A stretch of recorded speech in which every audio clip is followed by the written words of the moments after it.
பண்டைய காலங்களில் ஆனைமலை பகுதி நன்னூர் என அழைக்கப்பட்டது. அங்கு ஆட்சி செய்த மன்னன் தனது மாமரத் தோட்டத்தை மிகவும் பாதுகாத்து வந்தான்.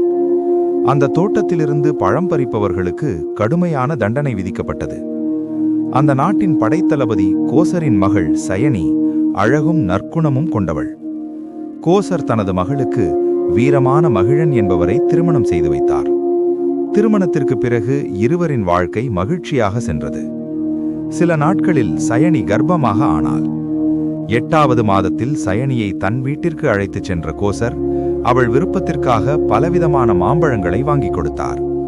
ஒரு நாள் தோழிகளுடன் ஏரியில் குளிக்கச் சென்ற சயனி தண்ணீரில் மிதந்து வந்த மாம்பழத்தை அறியாமல் எடுத்து சாப்பிட்டாள். ஆனால் அது மன்னன் தோட்டத்து மாம்பழம். இதை கண்ட காவலர்கள் மன்னனிடம் கூறினர். கருணையின்றி மன்னன் சயனிக்கு மரண தண்டனை விதித்தான். இதை கேட்ட மகிழன் மன்னனை வேண்டினான். எடைக்கு எடை தங்கம், பல யானைகள் தருவதாக கூறினான். ஆனால் மன்னன் தனது தீர்ப்பை மாற்றவில்லை. சயனிக்கு மரண தண்டனை நிறைவேற்றப்பட்டது.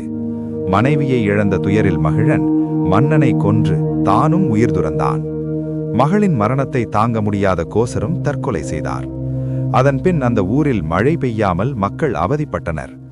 கர்ப்பிணி பெண்ணுக்கு கொடுத்த அநியாய தண்டனையே காரணம் என உணர்ந்த மக்கள் சயனிக்கு மண்ணால் சிலை செய்து பெண் தெய்வமாக வழிபடத் தொடங்கினர்.